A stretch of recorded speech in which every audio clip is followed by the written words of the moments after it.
নমস্কার, নিউজ ভ্যানগার্ডের পর্দায় আপনাদের প্রত্যেককে স্বাগত। আপনাদের সঙ্গে রয়েছে এই মুহূর্তে আমি দিয়া।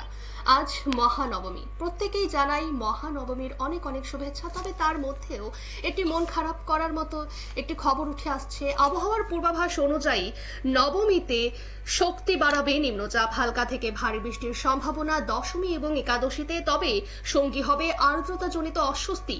এ নিয়ে বিস্তারিত জানবো। আমাদের সঙ্গে যুক্ত হয়ে গেছে প্রতিনিধি অঙ্কিতা বর্ধন। অঙ্কিতা, কি জানতে পারছো নিম্নচাপ কতটা শক্তিশালী হতে পারে?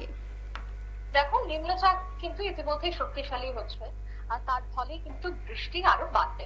তবে আমরা দেখেছি যে রাজ্যের কথাই যদি বলি, রাজ্যে একেবারে ষষ্ঠীর আগ থেকে অর্থাৎ চতুর্থী থেকেই কিন্তু শুরু হয়ে গেছে হালকা থেকে বিক্ষিপ্ত বৃষ্টি। এই যে হালকা থেকে বিক্ষিপ্ত বৃষ্টি, তার প্রভাব কিন্তু আমরা দেখবো একেবারে শেষ পর্যন্ত, অর্থাৎ একাদশী দ্বাদশী পর্যন্ত থাকছে।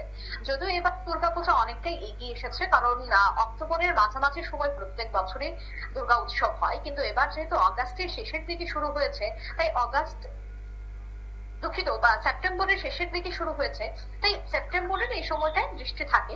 এবং রাজ্যের যে আবহাওয়া, সে আবহাওয়া অনুযায়ী এই পরিস্থিতিতে বা এই আবহাওয়ার একটা অনুকূল পরিবেশ থাকে বৃষ্টির ক্ষেত্রে। তাই যেহেতু বৃষ্টি একটা অনুকূল পরিবেশ পরিস্থিতি রয়েছে, সেক্ষেত্রে তো বৃষ্টি হবেই। অন্যদিকে রয়েছে বঙ্গোপসাগরে নিম্নচাপ, আর তার জেরেই এই মুহূর্তে কিন্তু একটা বৃষ্টির ঘনঘটা থাকছেই। তবে পশ্চিমবঙ্গে এই মুহূর্তে কিন্তু বৃষ্টির জন্য হলুদ সতর্কবার্তা জারি করা হয়েছে, এবং তার প্রভাব সামান্য হলেও ত্রিপুরায় পড়বে।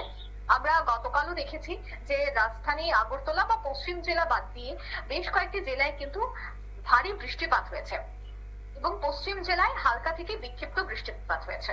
তবে তেলিয়ামুড়ার দিকে আমরা যে খবর পেয়েছি যে অতিরিক্ত বৃষ্টি এবং দমকা হাওয়ার ফলে বেশ কিছু পুজো মণ্ডপ কিন্তু ভেঙেও পড়েছে। তাই সেক্ষেত্রে এই যে দুর্যোগপূর্ণ একটা আবহাওয়া, সেই আবহাওয়া কিন্তু সঙ্গী হবে একেবারে দ্বাদশী পর্যন্ত, অর্থাৎ দশমীটাও কিন্তু কাটাতে হবে এই বৃষ্টির মধ্য দিয়ে। এবং আজ নবমী, মহানবমী একেবারে শেষের দিন, আর সেই দিনেও কিন্তু থাকছে বৃষ্টির সম্ভাবনা। যদিও সকাল থেকে আংশিক মেঘলা আকাশ আমরা পরিলক্ষিত করছি, কিন্তু বিকেলের দিকেই কিন্তু বিক্ষিপ্ত বৃষ্টি হতে পারে পশ্চিম জেলায়। তবে অন্যান্য যে প্রত্যন্ত এলাকাগুলি রয়েছে, সেখানে কিন্তু ভারী বৃষ্টির বা মাঝারি বৃষ্টির সম্ভাবনা রয়েছে। দিয়া। ধন্যবাদ অঙ্কিতা।